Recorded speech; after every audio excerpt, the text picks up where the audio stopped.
nonprofit chat section. This morning we have from Robin's Nest, Caitlin Graham and Liz McLaughlin. Welcome, ladies. Hi, And thank did I you. screw up your name again? It was pretty close. Close. You got it. Okay. So tell us a little bit about yourselves. I'm new to Robin's Nest. I just started in April. I have experience in marketing and public relations. I had previously worked in an advertising agency as well as for the Camden River Sharks baseball team. Okay. So I'm new to the nonprofit world, but getting my foot in the door in marketing and development. Okay. And what is it that you do for I'm Robin's? the development and communications coordinator. Okay. And how about yourself, Liz? I have been with Robin's Nest for 6.5 years. I'm currently the Associate Director of Development. Previously, I was an intake coordinator for our independent living program, and I managed our volunteers, and it has grown over the years. I still manage our volunteers, but I have a little bit more to do with our donor stewardship and our fundraising events Okay. and our communications. So. Oh, great. Again, we're very pleased to have you here. So let's get to the main thrust of the conversation, which is what is Robin's Nest? Okay. So Robin's Nest is a nonprofit organization. We are headquartered in Glassboro, and we've been around since 1968. Okay. We've grown quite a bit, obviously, in those years. So we have over 60 different programs. Wow. Yeah. So we're all over the 7 counties in southern New Jersey, meeting with children and families of all ages. Okay. And just so our listeners understand, from a 10,000-foot overview, what does Robin's Nest do? So we provide a variety of different programs, whether that's in-home counseling, working with children that are involved with foster kinship and adoption programs through the state. We also have an outpatient counseling center. So it's a variety of different programs that serve people that are impoverished and can't access healthcare other ways, as well as people that come through the state and are referred to us that are within the Division of Child Protection and Permanency. Mm-hmm. So all of our programs are meeting families wherever they are, depending on their situation, and we're working with them to build on their family's strengths to become successful and independent. That's why a lot of our programs, it's not just one identified client per se, it's really a whole effort surrounding the family with love and care and support in order that they feel confident to move forward. Now, Robin's Nest itself started out focused on young women, didn't it? Yes. Mm-hmm. And what were they doing that was so unique at that point? Well, we were the first group home in New Jersey in 1968. So it was created for teenage girls who weren't getting along with their families. They weren't doing well at home, whether they got kicked out or they were a runaway. And there really wasn't anywhere for them to go back then except to a juvenile detention center. They were really getting in trouble when they just needed some help at home. So we opened up a group home. It was actually a Junior Women's Club that opened up a group home. They became incorporated, but we were there to work with the young ladies to develop skills, appropriate skills for living in their family. And as you said, you've expanded. You still have multiple group homes, We don't do. you? Yeah. What's some of the other group homes that you have? We currently have 3 now, and we have our LifeLink homes also. Now, what is LifeLink? LifeLink is for young adults that are aging out of the foster care system. Is that a big issue? Absolutely. It's huge, especially in the state of New Jersey. How so? Well, when the kids turn 18, often the funding stops to the foster families, and likely they don't have support from their biological family, so there really isn't anywhere else for them to go, and a lot of them end up being homeless or they're couch surfing from one friend's house to another.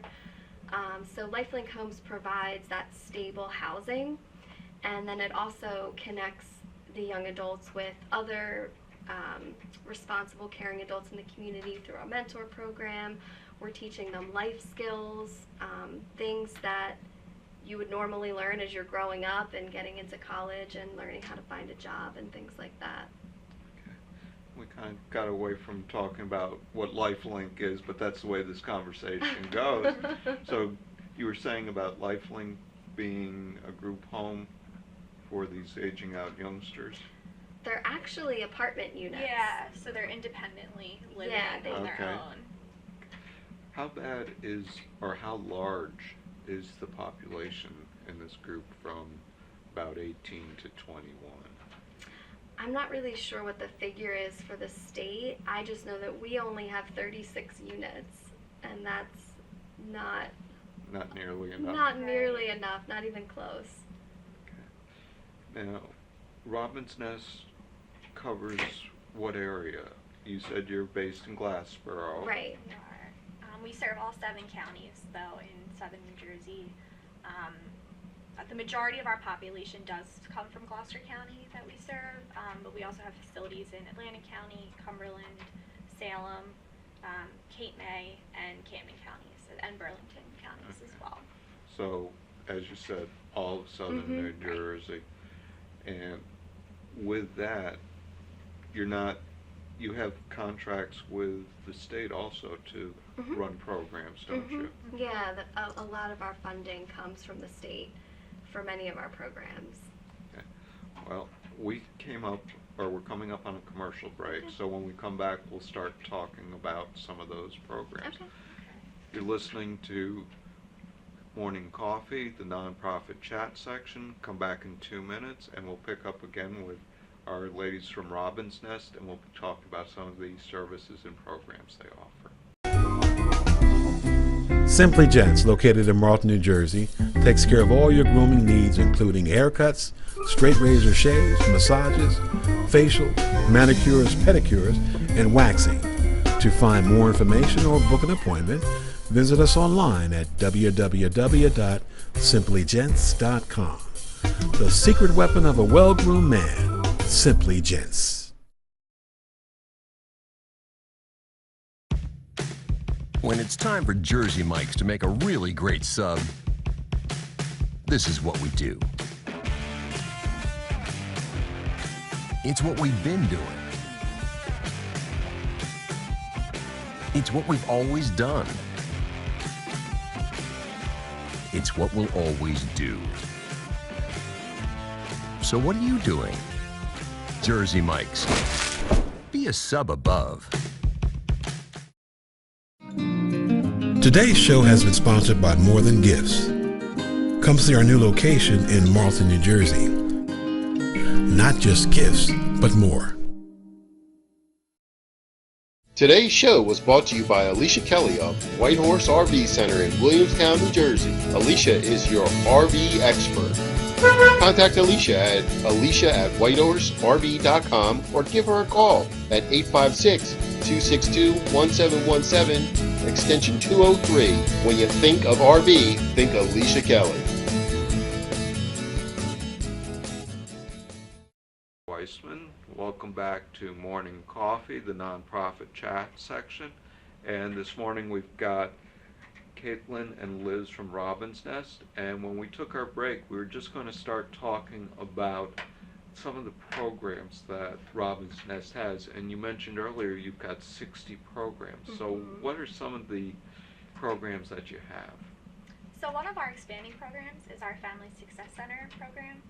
We currently have 5 Family Success Centers throughout South Jersey, one in Salem County, one in Gloucester County, one in Camden County, and then 2 in Atlantic County in Atlantic City itself. And what those do is it's a place for community members to come and kind of interact with their neighbors and their friends, but also learn valuable life skills. So we have volunteers that come in and they'll teach cooking classes, and there's arts and crafts nights for kids, and they each have a monthly schedule set up of different activities and classes that people can take advantage of in their community without having to pay for any type of membership to a center.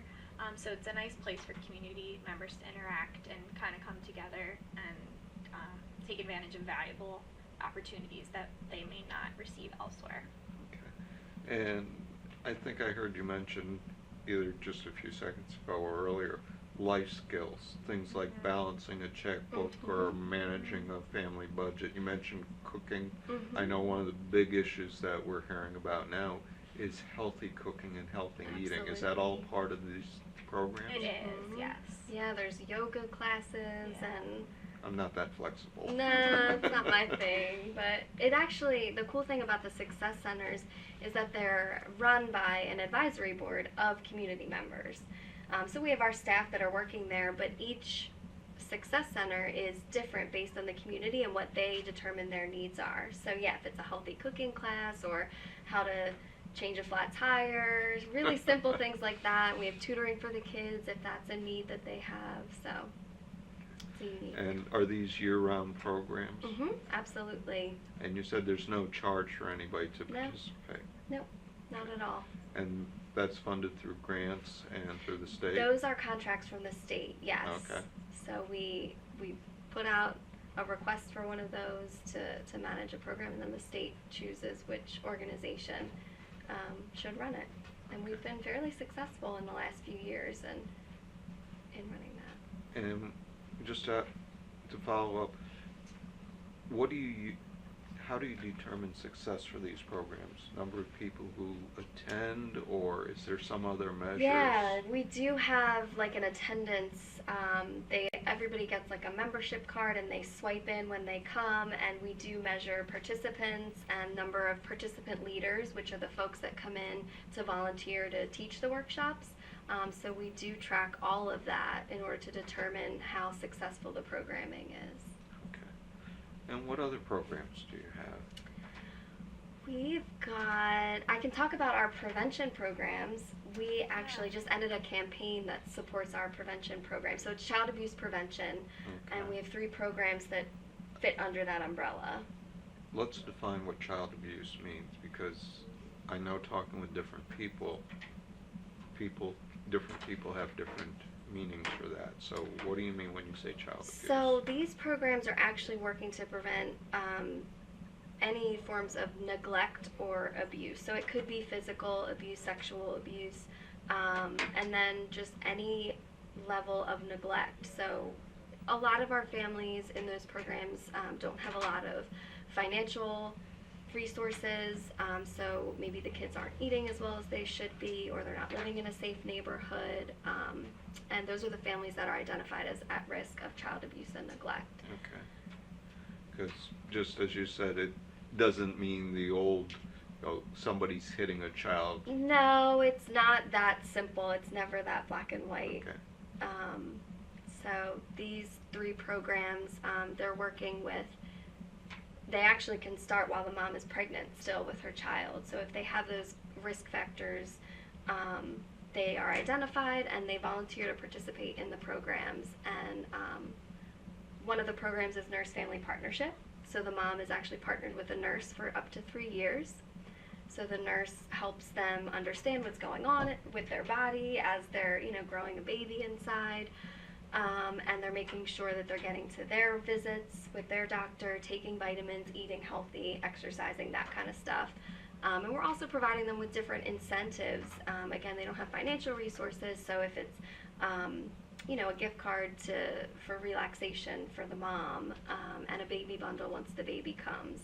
And then we continue to work with them until the child's 2 years old on developmental skills, because really parents are the first teachers for their children, and that's part of the programming there is how can the parent teach their child the ABCs and how to count so that the child's ready to go to school. And those are things that so many people just kind of take for granted, and you don't Absolutely. realize that some people aren't aware that Yeah. the parents play such a major role in the Oh, development. yeah. Especially in those first few years of life. Do you do any testing for developmental problems also as part of these programs, or is that a separate program? That's a separate thing. That's not part of our programs, no. Okay. That would have to happen through the pediatrician, I would assume, in Okay. a different testing facility. All right. What other programs? You had mentioned something about young people who are near to being homeless and trying to prevent that. What program is that? That's part of our new programs too, our aging out programs. So individuals that are aging out of state care, out of foster care, they either, as we mentioned before, get help with mentors who are able to help them kind of develop relationships that they may not have with a strong and stable adult, or they're teaching them skills that they may not learn, especially if they're in kind of an underprivileged school district or somewhere where they don't have resources. So things such as applying for college and kind of just learning valuable things that they might not have the resources elsewhere to learn. And one of the big issues I know for programs like that is getting the mentors. And we have to take a break right now, so when we'll come back, we'll talk about how you go out and possibly recruit individuals to help with these programs. This is Ira Weissman with Morning Coffee, the nonprofit chat section. Come back in a couple minutes and we'll continue our conversation with Robin's Nest. Extra Innings is the nation's premier indoor baseball and softball training center, featuring indoor batting cages, 7 multi-use tunnels, and training rooms. Extra Innings can provide professional instruction, private and group lessons, and the best year-round clinics. Along with a nationally recognized pro shop that features the latest and widest selection of equipment and apparel, our experienced staff can provide you with the right instruction and help you find the best equipment for your ability and budget. Extra Innings, where the game never ends. When it's time for Jersey Mike's to give a sub some sizzle, this is the way. The way it's always been. The way it always should be. The way it always will be. Because that's just the way it's supposed to be. Jersey Mike's. Be a sub above. Today's show has been sponsored by More Than Gifts. Come see our new location in Marlton, New Jersey. Not just gifts, but more. Today's show has been sponsored by Farmers Insurance in Voorhees, New Jersey. To protect your assets and the people you love, call Mike Skoranek, your local Farmers Insurance agent, at 856-336-2553. We are farmers. Bum, ba-dum, bum, bum, bum, bum. Coffee, the nonprofit chat section, and today we have 2 young ladies from Robin's Nest. And when we took our break, we were starting to talk about some of the mentorship programs and what's involved in it. So part of your role, Liz, is the volunteer manager. So can you tell us about what the volunteers do for Robin's Nest? Absolutely. So yeah, mentoring is definitely a huge piece of our volunteer team at Robin's Nest, and we're going to be expanding that with the new program in Burlington County. So we also, though, have quite a bit of volunteer efforts around our holiday program, Santa's Workshop. So I know it's only May, but that's our biggest volunteer event. We have about 60 to 70 volunteers over the course of a month that come in and help us to support that event. We get donations of toys and different items from the community. And then our volunteers come in and they sort them, they inventory them, so we count every single one.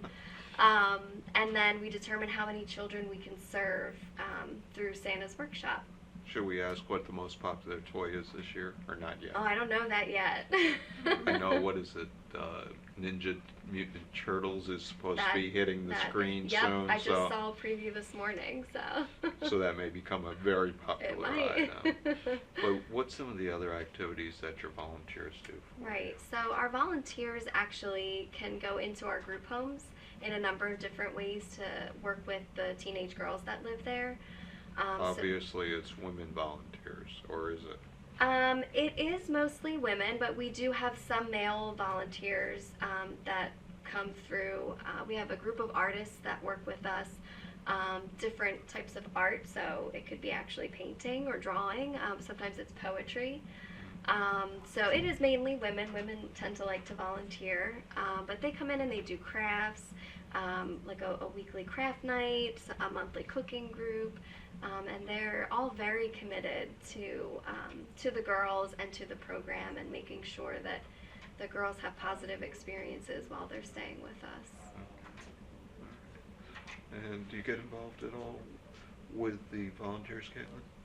I currently haven't been, but we do have our backpack drive in August, which I will be kind of in charge of this year, and we also kind of recruit volunteers and donations for that as well from the community. And are there any other programs that come to mind that people really should know about that are those hidden gems you always hear of?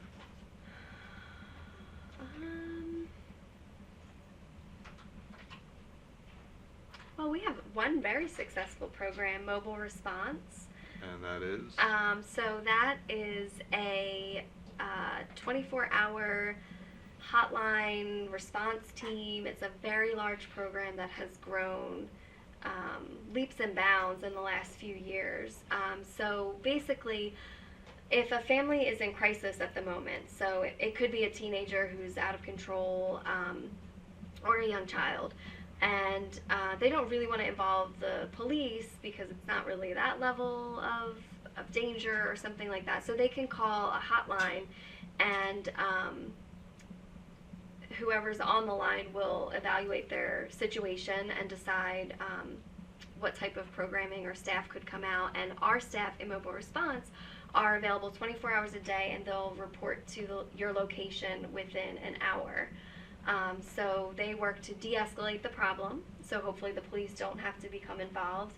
And then they work with the family for a few weeks in order to link them to other programs and resources in the community in order to work through whatever those issues are and hopefully avoid any other sort of outburst or involvement really with the legal system. So it's a full wraparound set of services that you provide. Yeah, so it's a very short period of time that we work with the families, but it's very aggressive in finding them the resources that they need in order to overcome whatever issues they're having. Okay. Caitlin, is there any other programs that you're particularly excited about? Being new to Robins Nest, I'm kind of excited about just seeing any type of success that we receive from our programs. Definitely our counseling center. I know that right now it's very successful, so I'm sure that will only grow, especially too, since it's such a valuable resource to the community members. Okay. Well, we're coming down to the end of the show now. So how do people reach out to Robins Nest if they need help? You can call our main number, 856-881-8689. The front desk receptionist is fantastic. She'll likely ask you what county you live in so that she knows who to refer you to in order to evaluate whatever your situation is. And if it's something that Robins Nest can't help you with, we'll certainly provide other resources from other organizations, but because we do offer such an array of services, it's likely that we'll be able to find you some help. Okay. So the phone number again? 856-881-8689. And do you have a website also? We do, yeah. Our website is www.robinsnestinc.org, and we actually just launched on social media this week. So we can be found on Facebook, Twitter, and Instagram at Robins Nest Inc. on all three of those platforms. Okay. So again, repeat the website so people can... robinsnestinc.org. Okay, so it's www.robinsnest, and is there an S in there in the middle? Robins With an S. with an S, and then Nest Inc. INC.org. Okay. Yep. Great. Ladies, thank you so very much for coming on. We appreciate it. We'll have to get you back to talk about all the other of the 60 Yes, programs sure. that you had. And this is Ira Weissman. If you need help with strategic planning, putting metrics in place to show that you are accomplishing your goals, or succession planning, please feel free to reach out to me. My website is www.idea-innovations.com. Thank you very much and have a great day. Goodbye.